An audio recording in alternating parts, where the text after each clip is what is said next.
La dernière fois j'avais été assez déçu de l'épisode, ce qui a donc donné une review flash où j'étais un peu moins positif que d'habitude. Mais là, ce sera pas la même chose. J'avais conclu en disant que j'espérais que l'épisode 2 mette tout le monde d'accord, et je crois bien que ce coup-ci c'est le cas. Hey, salut à tous, ici Maniaco Shonen et aujourd'hui on parle du deuxième épisode de cette 25e saison, j'ai nommé The Big Fix. Les cultivateurs et autres fermiers du chanvre se réunissent à la Cannabis Cultivator Expo, et évidemment vous vous doutez bien que Randy n'est jamais très loin, toujours déchiré. Durant cette convention, il apprend que des études ont montré que l'équité compte énormément pour les consommateurs de weed, et que donc un business géré uniquement par des blancs finira boycotté et ne pourra par conséquent jamais survivre dans le temps. Évidemment, ce n'est pas tombé dans l'oreille d'un sourd et Randy a donc sa petite idée pour faire perdurer son commerce. Il va essayer d'obtenir la collaboration du père de Token pour profiter de sa couleur de peau et ainsi se remplir les poches, et de son côté, Stan, au détour d'un dîner, va même apprendre que Token ne s'appelle en réalité pas comme ça, et cette nouvelle va lui faire s'apercevoir que quelque chose cloche peut-être chez lui. Bon alors qu'est-ce que j'ai pensé de cet épisode?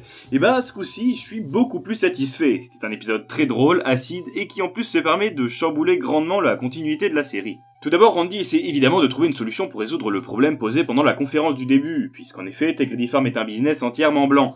Enfin, blanc avec un peu de serviette aussi, mais ça compte pas. Mais en fait, plus largement que ça, ils se rendent compte qu'ils n'ont pas vraiment d'amis noirs dans leur entourage, à part bien sûr Token, mais c'est vrai qu'il n'est finalement jamais là, en dehors d'un groupe ou d'un prétexte scénaristique lié à sa couleur de peau. Stan force donc un peu l'amitié, parce que son père lui demande, mais également parce qu'il ne veut pas être raciste, puisque se rendre compte qu'il ne traîne jamais avec lui fait se poser des questions. Les Blacks sont alors invités à manger chez les Marsh, officiellement pour fêter la nouvelle amitié des enfants, et Randy en profite pour se prendre en photo avec eux et pour pouvoir afficher sur ses réseaux sociaux à quel point il est tolérant, ce qui arrive apparemment souvent à la pauvre famille. Au détour de la discussion, Randy profite de la situation pour demander à Steve et Linda pourquoi est-ce qu'ils ont appelé leur fils ainsi, et la réponse va remettre pas mal de choses en question. Bon alors pour ceux qui ne le sauraient pas, le prénom de Token est une blague sur le tokenisme, qui pour résumer est le fait d'inclure un personnage issu d'une minorité pour ne pas être accusé de discrimination, comme un quota ethnique pour paraître artificiellement inclusif si vous voulez. Un token black est donc un noir qui est là juste parce qu'il est noir, ce qu'était à la base Token. Alors c'est pas très cool comme nom, enfin là vu qu'il a été donné par les scénaristes de la série dans un but ironique c'est marrant, mais dans la diégèse de la série s'il a été donné par ses parents, bah là c'est vraiment cruel. Sauf que Steven ne voit pas le problème avec ce nom, il a tout simplement nommé son fils en référence à son auteur préféré,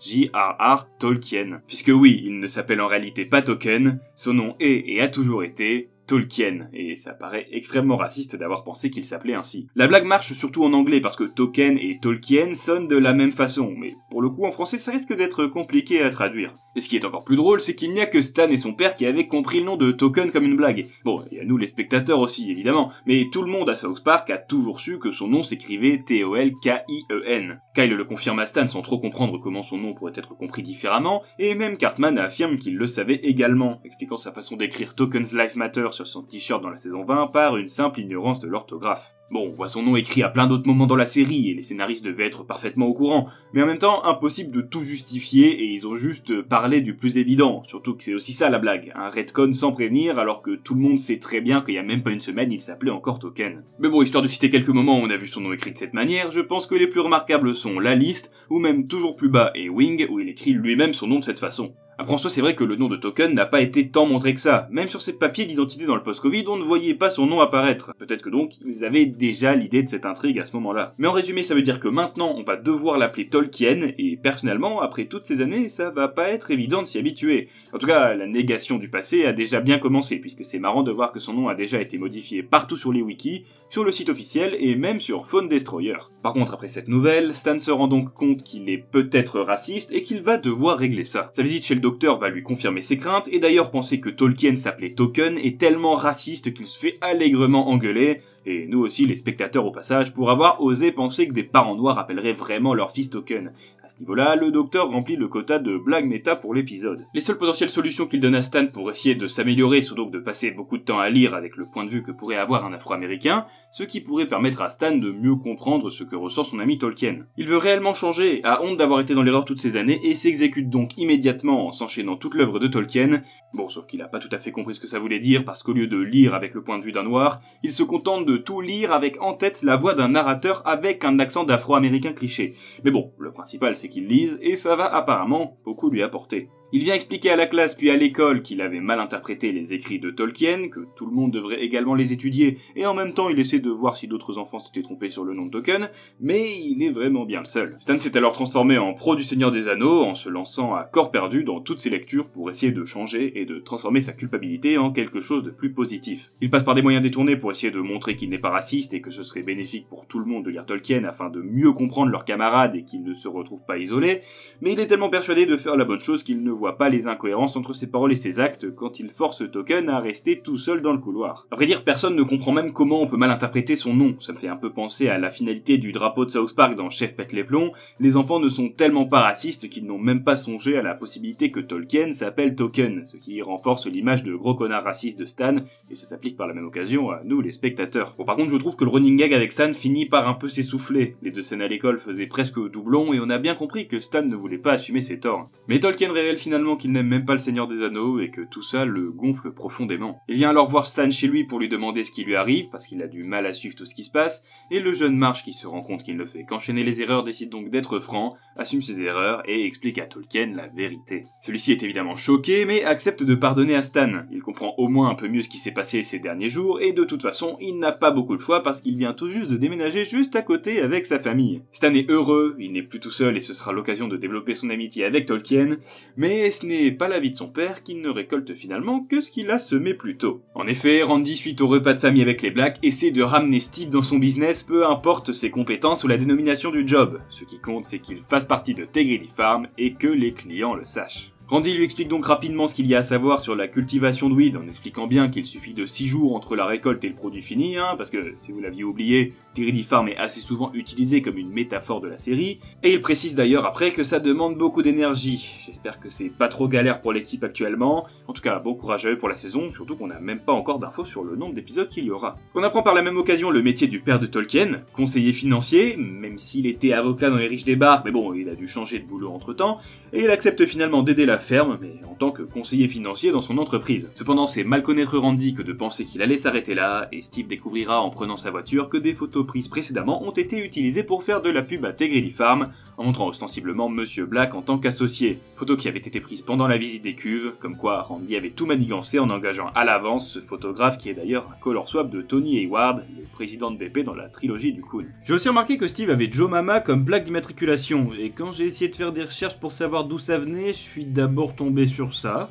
Joe Mama, ha ha ha ha ha ha, Joe Mama,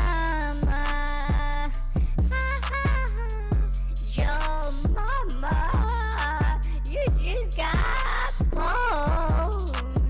Ouais, je me suis dit qu'il y avait peu de chances que ça fasse référence à ça, et au final il s'avère que c'est un jeu de mots dérivé de l'expression Yo Mama, courant aux États-Unis, et c'est même d'ailleurs la 3e fois qu'on voit cette plaque dans la série. Suite à cette campagne de pub destinée à montrer l'inclusivité de Tegridy Farm, les ventes se portent très bien, on voit même Servietsky au travail, enfin je crois, et quand Steve vient pour régler ses comptes, il se laisse convaincre par Randy qui sait se montrer toujours aussi persuasif quand il le faut. Bon d'abord il est assez logiquement vénère parce que déjà on lui a même pas demandé son avis, en plus on profite de son image, et puis pour commencer il est opposé à alcool et drogue. Enfin c'est ce qu'il dit, mais bon il faisait quand même partie des gens qui désespéraient de ne pas avoir d'alcool et qui étaient bien contents d'avoir leur Christmas Snow dans la saison 23, à savoir je le rappelle, de la weed et de la coke. En tout cas avec une référence au Seigneur des Anneaux et l'assurance de se faire un paquet de thunes, il accepte et les affaires risquent de bien aller, comme Ben et Jerry, où Randy est Ben, Steve et Jerry, et Servietsky est une serviette. Pour montrer à quel point tout se passe bien, on a même droit à un montage sur une nouvelle chanson, Black Puppy and White Puppy par Randy et Steve. Enfin, nouvelle chanson c'est vite dit, c'est un plagiat éhonté de Ebony and Ivory de Paul McCartney et Stevie Wonder,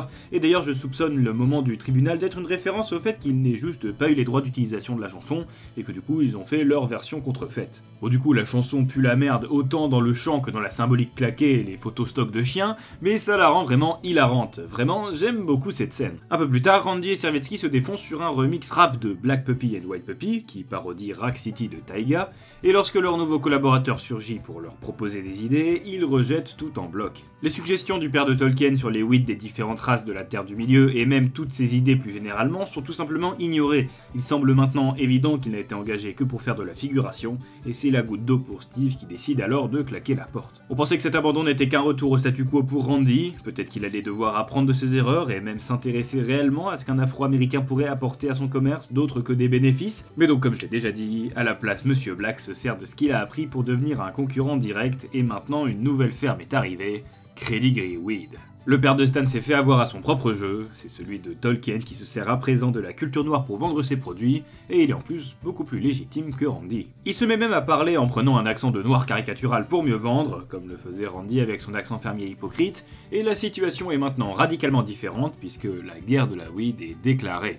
Bref, cet épisode parlait de pas mal de choses tout en gardant finalement une vraie cohérence tout du long. Il est vachement réussi, même si c'est vrai que je pourrais chipoter en parlant de certains petits défauts. J'ai déjà parlé de l'intrigue de Stan qui stagne un peu au milieu, et puis au niveau des petites erreurs, j'en ai remarqué quelques-unes, notamment la voix de Stan justement, qui est assez bizarre des fois. Il a presque l'air de muet, et si on rajoute à ça Mackay la semaine d'avant, on se dit que peut-être que Trey Parker a quelques petits soucis pour faire certaines voix, puisque pour d'autres, il n'y a pas de problème. Les morts reviennent aussi, puisqu'on revoit Jason White à l'école, lui qui est pourtant mort dans la saison 23, et c'est aussi le cas pour ce mec qui se fait tuer dans le Vaccination Special, mais bon, lui est encore moins mémorable. Et enfin, vous l'aviez peut-être remarqué, mais Cartman écoute Canada en grève à la télé. En soi, c'est un peu incohérent puisque c'est une musique de la série et non pas un moment dans un épisode de Terrence et Philippe, mais je considère surtout ça comme une référence à ce qui se passe actuellement au Canada ces derniers temps au niveau du blocage des routes. Mais bon, tous ces petits points négatifs ne sont pas grand-chose face au plaisir qu'on passe devant l'épisode et aux bonnes idées qui sont présentées. Vous l'avez probablement compris, mais le titre The Big Fix peut être interprété de différentes manières, et pour moi la plus évidente se fait vis-à-vis du personnage de Tolkien. Tolkien. Bien sûr que Tolkien s'est toujours appelé comme ça et que ça fait plus de 25 ans que son nom résonne comme une blague, mais en faisant le choix de canoniser une autre écriture, les scénaristes font exprès d'artificiellement effacer un élément qui pourrait être problématique dans la diégèse de la série, le fait que des parents noirs puissent appeler leur fils Token, et ça, c'est très fort. Changer ce qu'on connaissait en faisant comme si rien ne s'était passé, comme si ce qui était drôle avant pourrait passer pour problématique maintenant, on a donc affaire là à une grande correction, en anglais, a big fix. Les créateurs arrangent donc leur univers pour qu'il semble plus correct, tout en sachant pertinemment que cela engendrera des erreurs de continuité.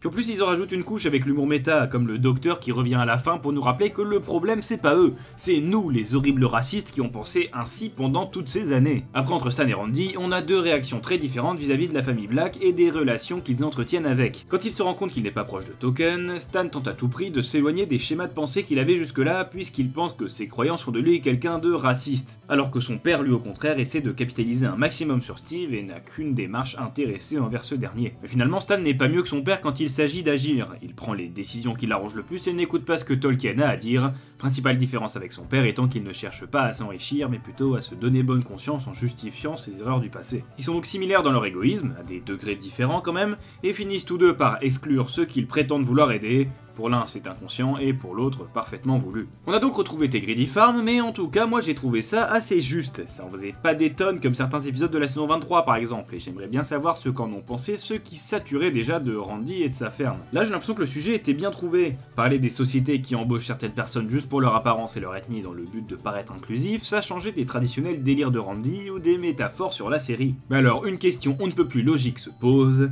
Comment évoluera cette situation? Pour la suite, je vois plusieurs possibilités. Soit on part du principe que ce sera du développement en toile de fond tout au long de la saison, comme ça a déjà été fait pour la saison 23 par exemple, soit on partirait plutôt sur un double épisode qui conclurait logiquement cette histoire de guerre des fermes dans le prochain épisode. En tout cas, vu les déclarations des deux pères, je ne doute pas que la guerre qu'ils vont se livrer sera violente, et qui plus est j'imagine pleine de références aux œuvres de Tolkien pour aller en continuité avec The Big Fix. Après, cette nouvelle concurrence peut peut-être être un signe qu'on irait vers le déclin de Credigree Farm, avec un peu de chance Tolkien et Stan s'allieront pour essayer de forcer leurs parents à redéménager en ville et abandonner leurs activités fermières. En tout cas, dans les deux cas, ça a l'air d'être une lubie du père et le reste de la famille subit plus qu'autre chose. Pour conclure, cet épisode était hilarant, joué avec la continuité de la série et nous proposait de bons développements de la famille Black et de Credigree Farm. Un très bon moment qui me donne surtout envie de voir où nous emmènera la suite, même si j'espère que ça va pas s'essouffler. Voilà, c'est maintenant que se termine cette vidéo, j'espère qu'elle vous aura plu. Je vous préviens déjà que la review de l'épisode 3 sortira en retard, et peut-être aussi celle de l'épisode 4, parce que je prends une semaine de vacances, donc sans PC, compliqué de monter les vidéos. Je vais sûrement en profiter pour poster une vidéo lecture manga si j'ai le temps, et puis en attendant, n'hésitez pas à me dire ce que vous avez pensé de cet épisode et du nouveau nom de Token. Et sur ce, je vous dis à très bientôt, c'était Maneko Shonen, bye tout le monde, salut.